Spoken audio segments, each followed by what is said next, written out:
I've always believed that loyalty had significance, particularly inside a family. I thought I knew what it meant to work hard, sacrifice for loved ones, and do everything to keep them safe. I was the one who consistently showed up, was trustworthy, was accountable, and always had the answers.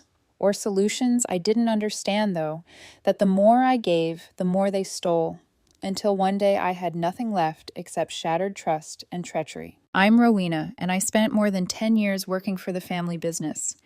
It was my identity, my pride, and my life. I was anticipating the typical quarterly meeting.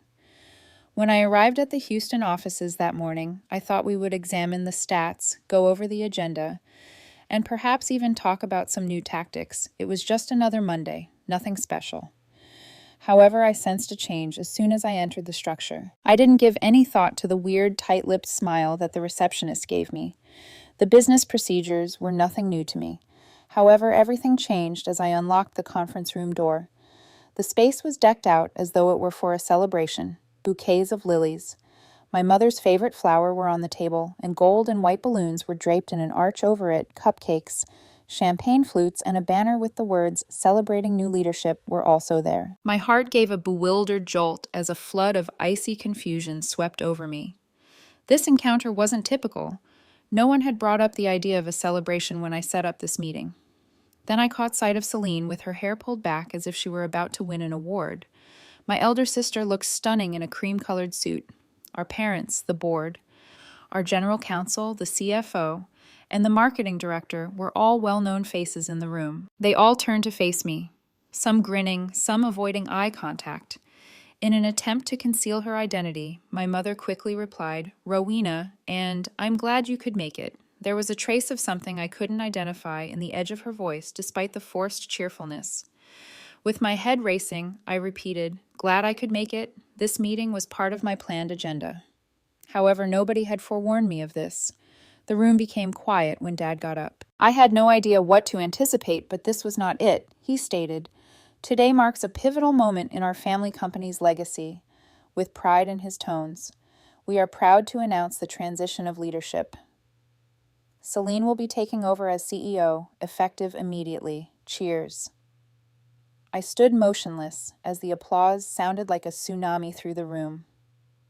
My body was immobile, and I was unable to breathe or move. I had been completely unprepared. No explanation, warning, or even hint of what was to come was provided. They had just decided they didn't need me anymore. Celine grinned, enjoying the attention, utterly oblivious to the consequences of her actions, or perhaps fully conscious of them. With the ovation still reverberating around me, she continued the meeting as though I hadn't even been present. She didn't even recognize the sister from whom she had just stolen everything, much less glance at me. With a smooth and charming voice, she remarked, "I think it's time to streamline leadership and position the company for the future," as if she were giving a prepared speech. I didn't hear the following phrase, though. My body felt numb and my mind was racing. It wasn't business. This was treachery. They had just thrown me away as if I were disposable, even though the team was my family. Then Melissa, the HR director, approached me holding a piece of paper with the words "termination" printed in icy antiseptic characters on it. My heart stopped beating. I glanced at both of my parents who were seated there and averted my eyes. Celine took a step forward, her voice low, her smile wan. "It's not personal, Rowena. You've outlived your role." "Have I outlived my position?" The words pierced me deeply. At the age of 25, my father and I signed the incorporation documents, started this business from the bottom up, and gave everything up for it. I was responsible for rescuing the business from a cash flow problem to avoid defaulting on a supplier contract. I had canceled my own wedding. I had missed anniversaries, birthdays, and even Grandma's funeral because I was always putting out fires, and all of a sudden I received the news that my job was obsolete. Knowing what was in the folder Melissa had given me, I gripped it tightly. The severance compensation they gave to each person they sent away was the standard one. The compensation was impersonal, cold, and disengaged. I forced myself to move my legs in order to leave the room before everyone's cheers, smiles, and applause filled the space again. Every step seemed heavier than the previous, and the corridor seemed longer than I recalled. I could hear my shoes reverberating off the marble floor. Celine and I met right before the elevators, I said softly. You couldn't even tell me in private. She responded in a cold, dismissive voice. This is business, Rowena, without even turning to face me. You always made it too personal. I remained silent for the moment. I wondered what else they might say. They had obviously already decided on something. I was no longer welcome in their world. When I attempted to enter my office, my badge was invalid. One of my mentors, a junior assistant, passed me a package with my name affixed on the side. They packed my pens, the boss lady and training cup, and even the framed picture of Mom and me from the company's inaugural gala, as though they had known long before today that I was no longer welcome. Everything was packed up. The Houston sun was dazzling as I went outside. It seemed very bright. I was having trouble processing the fact that the globe was spinning. With the traffic a blur, I drove home on autopilot. The place was too silent when I arrived.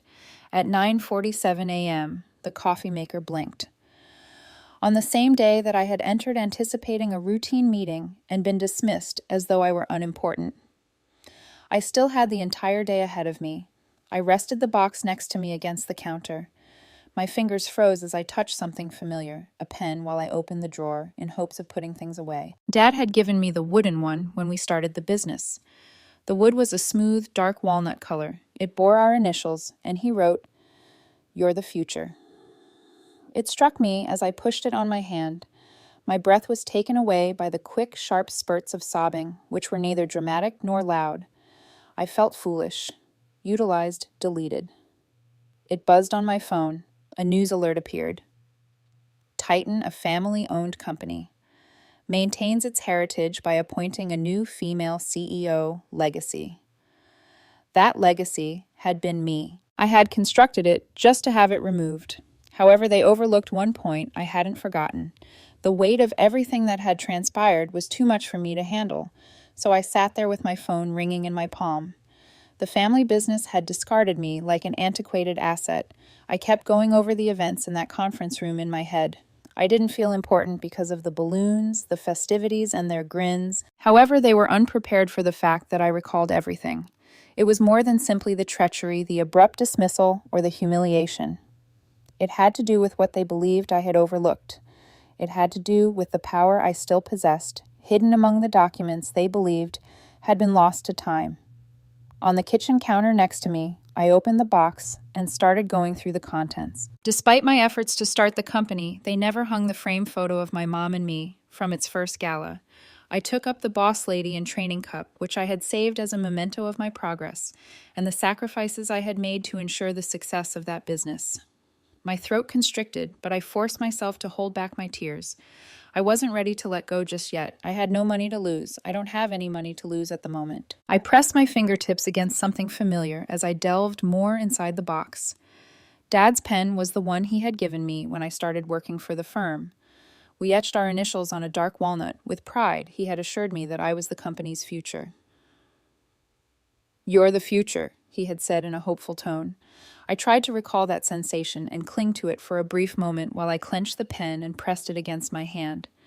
In actuality, though, that future was vanishing. My dad was no longer present. Years had passed since he left, and now I was losing control of the business we had founded together. And the CEO chair, which I had fought so hard to get, was now occupied by my sister Celine, who had always been the golden girl. However, they made a grave error. They believed that the contract I had signed years prior had slipped my mind. They believed that I had forgotten that phrase, buried so deep in the documents that they thought no one would ever see. I hadn't forgotten, though. Everything had been mine. I had clung to that small piece of information because I knew I would be able to use it to reclaim what was rightfully mine one day. I got to my feet, my thoughts whirling. Accessing the legal paperwork was the first thing I had to do. The original records. I signed the original documents at the age of 25, which granted me a 10% non-dilutable voting share, regardless of who held the CEO position. They were the ones that allowed me to have a voice in the business. I had fought so hard to get all I had, so I couldn't let them take me away. I started searching through old files, thumb drives, and anything else I could locate that could contain the information I wanted in the garage. There were boxes in the dusty garage that I hadn't opened in years. I discovered some marketing strategies and some old tax folders, but nothing I was searching for. Finding those papers was the only thing on my mind as I rummaged through the boxes, my hands shaking. Then I discovered it. A stack of old emails printed out and stapled together was located in the back of a dusty folder titled Tax Receipts. My fingers shaking. I fumbled through the papers as I opened the folder. There it was, the bank's wiring receipt. 4 years ago, Celine pleaded with me to make a wire transfer for a $250,000 loan after she contacted me in a panic and threatened to withhold salary until we found the money. Before the end of the week, I sent it myself late one night. That night was so vivid in my memory. The restless nights, the hurried drive to Austin to see the lawyer, the half-empty coffee cup in my hand as I transferred the money and signed the temporary power of attorney. She would never forget what I had done. She had assured me I was saving the firm. She had assured me. However, that was prior to the treachery. Before she stole everything from me, that is, I glanced at the papers once again. The tiny print contained the phrase non-dilutable voting stake, which changed everything. Unless I willingly quit, I had a 10% share. I never signed a resignation. As I closed the folder, my thoughts were racing. They believed they could simply push me away and treat me as if I didn't exist. However, they overlooked the fact that I possessed the leverage. I took my laptop out of the package and plugged in a thumb drive I discovered inside. It was one of the last items I had backed up before I left the office that morning, and it was titled Backup Files. Celine's voice memo, which had been recorded a few days after the loan, was what I was seeking when I opened the folder. She added, "I don't know how to thank you," in a tight tone. "If I ever forget this, I don't deserve to be responsible for anything, let alone this family." I listened to the voice memo twice. I had experienced the pain of betrayal for the first time. I didn't weep. The second time around, I didn't wince. I simply let my resolution solidify in my chest. They believed they had triumphed, but they were mistaken. I was still in control. I was going to retract it immediately. I no longer needed to cry. I didn't have to feel foolish, used, or forgotten. I had the evidence, I had the papers, and I intended to make use of them. Outside the coffee shop, I sat in my car and gazed at the building in front of me while holding onto the steering wheel. Nestled between a tiny insurance office and a bookshop, it was a peaceful spot where if you lingered too long, no one would question you. After all that occurred, I didn't initially want to go there, but I needed a place to ponder where the sounds of the outside world could drown out the sounds in my brain. I had the legal agreement, the voice memos, the receipts, the documents, everything I needed to regain control. After everything I had done for this business and this family, I couldn't just sit here and let them have their way. They had misjudged me. They had thought that I would simply go quietly as if I were merely a footnote in the company's history, and that I would forget the provision in the papers. However, they were incorrect in that regard. I inhaled deeply, picked up my laptop, and went inside. I located a table near the window, got a basic iced tea, took out my laptop, and opened the files. The contracts, papers, and paperwork were all splayed out in front of me as the screen flashed. While it loaded, I was no longer viewing it as a stack of documents. I was examining it as a guide for what I should do next. I went over everything for the next hour. I retrieved financial breakdowns I had personally created throughout the 2020 downturn payroll reports I had signed and marketing strategies I had commented on. As I worked, I began to feel more like someone getting ready for combat and less like the person who had just been dismissed and thrown aside. This was a battle I was confident I could win. They believed I had left. They believed I had no power. However, I possessed everything necessary to ensure they would regret allowing me to leave that organization. My phone's chime interrupted my concentration. I received a new email. With my heart racing, I clicked it open. "I don't agree with what they did to you. We need to talk," was the subject line. It came from the company's accountant, Javier. Even though he kept to himself, he had been with the firm longer than I had, and he had always been loyal. Inquisitive, I clicked on the message. It began with Rowena. "Having worked for the organization for years, I have witnessed every development. I disagree with the way they treated you. I know how hard you have worked, yet they have forced you out. We must discuss our next course of action." If you would like to meet, please let me know. I didn't have to second-guess myself, I replied right away, letting him know that I could meet in an hour. After exchanging information, I headed to his apartment complex, which was a few blocks away from my previous workplace, nestled between a yoga class and a dry cleaner that hadn't changed its signs in decades. His building was older, but still immaculate. Javier looked as exhausted as I recalled when he answered the door, but his eyes had a different expression tonight. Resolve, perhaps. I followed him into a small, mismatched living room after he moved aside to let me enter. Despite the mismatched furniture and piled, unopened mail at the entrance, the room somehow felt cozy. He gestured for me to have a seat before turning to face a tiny table with a stack of USB sticks and his laptop open. His voice was low but serious as he replied, "I'm glad you came." My thoughts were racing as I sat down. What had he discovered? What did he know? They instructed me to remove everything, he added in a quiet voice. The documents included board meeting minutes, shareholder documents, and vote logs. They thought you wouldn't ever check. They assumed you would simply follow orders. I was filled with nausea. I was aware that Celine's takeover was more significant than the dismissal. The goals were to control the narrative, remove me from the story, and act as though I had never existed. I didn't fall in line, I responded, sounding more composed than I had anticipated. After opening his laptop, Javier selected a file from the Not Forgotten folder. A recording of Celine's voice made a few days after the loan was the first file. He played. Celine's voice was tremulous as she added, "I don't know how to thank you. I don't deserve to be responsible for anything, much less this family, if I ever forget this." I let the words sink in by closing my eyes. Celine had said something similar before, but hearing it in her words made it seem much more genuine. She had assured me that she would remember however she had taken all I offered her, utilized me, and used it as a springboard for her own goals. Javier played the next file. This time it was a recording from my mom. As her voice filled the room, my stomach turned. She remarked, "She's family, but we need someone more trustworthy and presentable. A clean face is what the company needs, not someone who goes missing for months at a time." Mind numbed. I gazed at the screen. During Blake's second round of chemotherapy, I had taken time off to tend to him, while they were sharing filtered photographs from ski resorts and acting as though everything was okay. I had kept the books running and responded to emails at 3 in the morning. It had been me who prioritized the business. I had given up everything, and they paid me back in this way. Javier gave me a compassionate glance as he looked at me. "They used you," he said softly. "But it's not over yet." I sat there in silence, allowing his words to sink in. It was more than simply the business. The treachery wasn't the only issue. It had to do with how they had altered the narrative and attempted to erase me.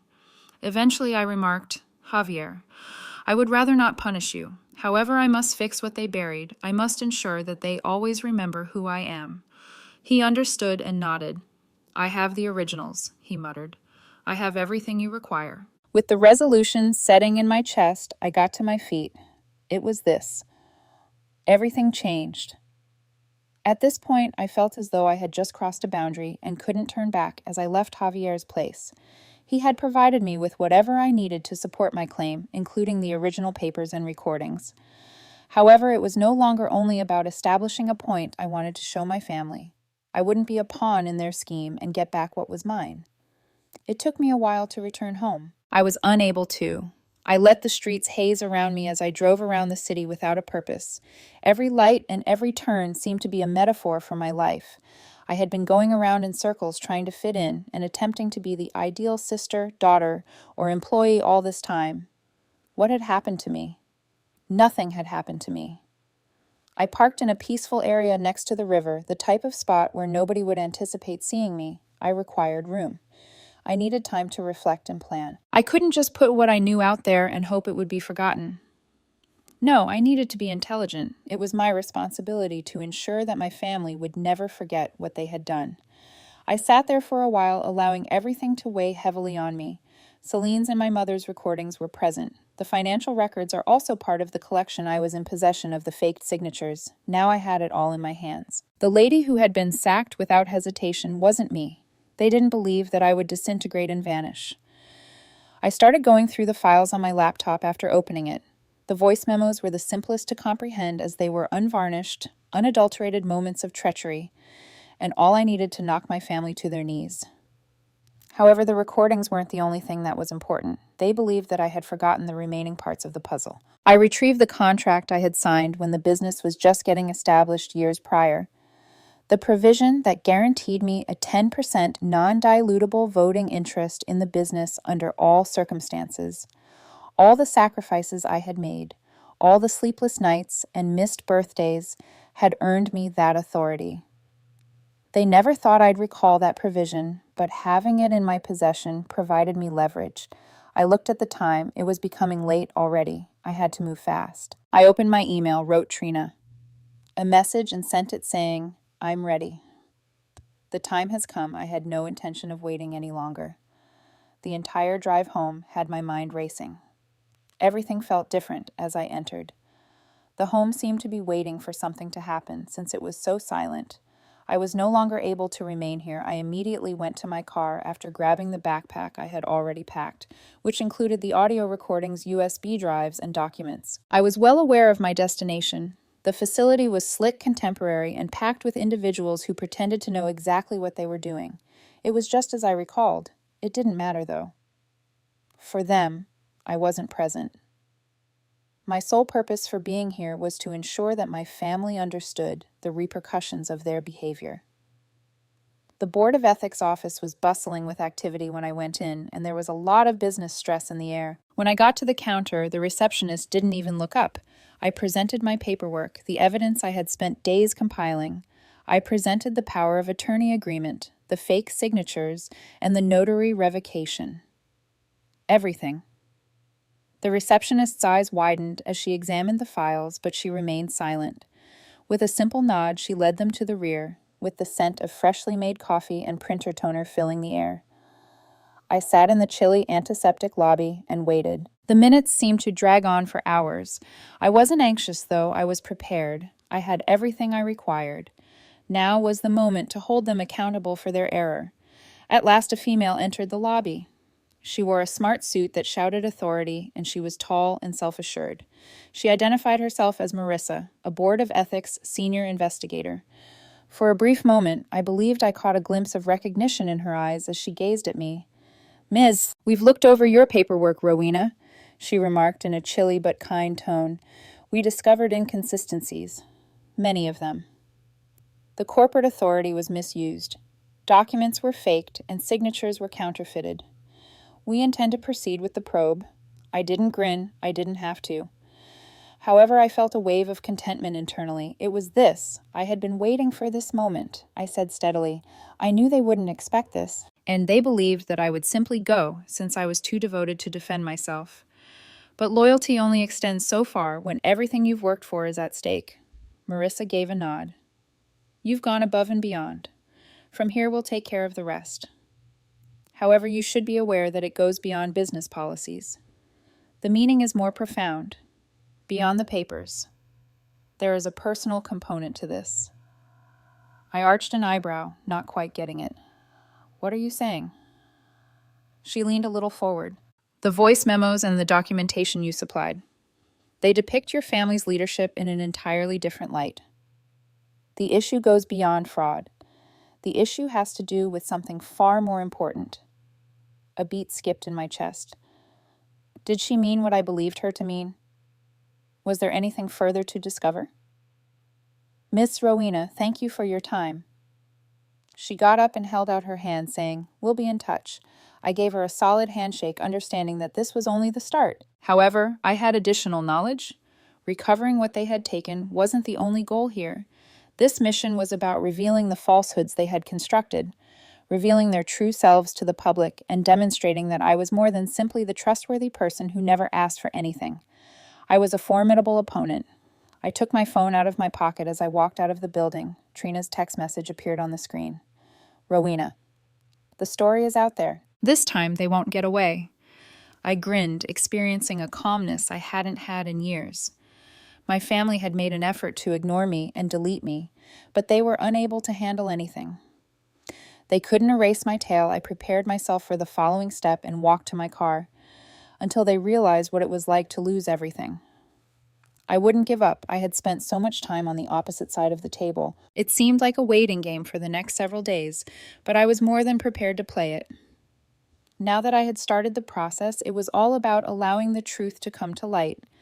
Now that the inquiry was formally underway, my family's actions seemed to have more weight. I had already won, even if they were unaware of it. The next morning, I went over the press coverage. News organizations were already looking into the financial problems, the dubious leadership changes, and the falsified paperwork. So the story had spread more quickly than I had anticipated. Messages from former coworkers, investors, and even a few reporters who had learned about the controversy were continuously buzzing through my phone. However, the most unexpected communication was from a person I didn't anticipate hearing from: Gregory, my father's former business partner. When I was too young to understand what I was doing, my father, who had put his faith in me for the company's future, was one of the only people who always appreciated me. I hadn't spoken to him in years, due to his retirement, but I didn't hesitate when I saw his name on my computer. I took the phone. Gregory said, "Rowena, I just read the report." I had to reach out in a rough yet sincere tone. "It's a terrible tragedy what Celine and the others did, but I'll tell you this. They won't get away with it this time. I've known you for a long time and have witnessed how hard you've worked for this firm."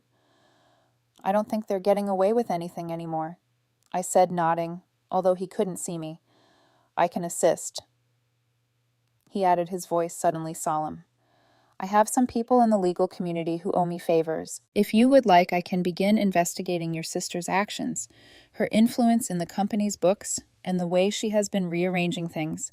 If she has been lying, we can expose it."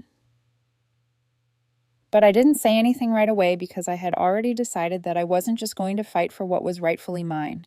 I was going to take everything back. Gregory was one of the few people who had always seen me as more than just Dad's daughter. He was aware of my potential and recognized the importance of retaliating when faced with extreme challenges. I responded in a firm voice. "Thank you, Gregory. I'll get in touch if I need anything." He answered, "You do what you have to do. Just let them know that sometimes the people they ignore or believe to be weak are the ones who shine the brightest when the time comes." His remarks stayed with me because they were about the battle I was going to win rather than just my struggle. After completing their initial assessment of the materials I had supplied, the Board of Ethics called me that afternoon, and I waited breathlessly as the investigator described the results. "We have verified that a number of the documents you submitted are, in fact, fraudulent. We are reporting the falsified financial records, forged signatures, and mishandled corporate assets to the appropriate authorities. We will be sending out subpoenas and conducting a thorough investigation." My chest constricted. Here it was the moment I had been striving for, the one in which all of my hard work, the sacrifices, the long nights, the endless hours would at last be recognized. As the gravity of the situation set in, I stated steadily, "They won't escape this." The investigator concurred, saying, "No, they won't, and we'll make sure the whole story comes to light."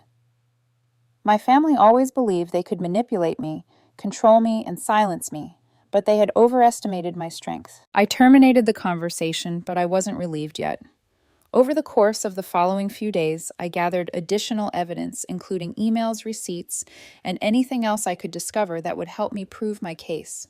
I wasn't just going to retake the firm. I was going to reveal everything, tear down the facade they had put up, and reveal their true selves to the public. Then the email arrived. Trina sent it. "You might want to get ahead of this because the story is gaining traction, the press wants to talk, and there's a leak inside the company. Someone's been feeding them information." For a brief minute, I sat there staring at the computer and my heart missed a beat. I was going to take charge of the story for good. Everything was about to explode, and I wasn't going to just watch them struggle. "It's time I want to go public with everything I have. The proof, the recordings, and the documents. I'm ready to make them pay," I said to Gregory over the phone.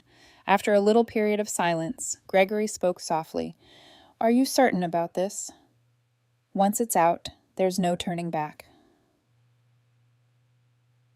My voice tightening with each syllable, I said, I've already returned. I've finished serving as their backup plan.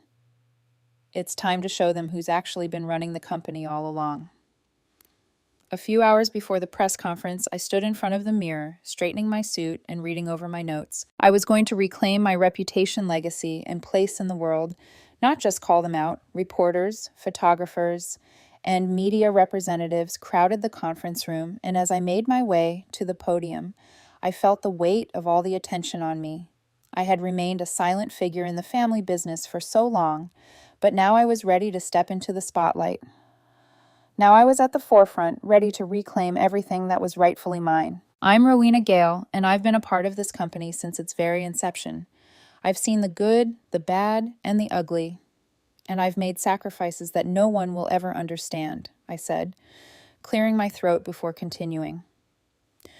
But what I'm about to share with you is something the public needs to know, that my family has lied, stolen, and manipulated their way to the top, and I'm here to expose the truth. The room bustled with activity as I broke the silence, meticulously reviewing every detail with them. I presented them with the recordings, the memoranda, the financial discrepancies, the forged signatures, the fraudulent documents, and the repeated lies I then delivered. The last blow to them, with a forceful voice, I declared, I'm not just here to expose what they've done. I'm here to take back what's rightfully mine.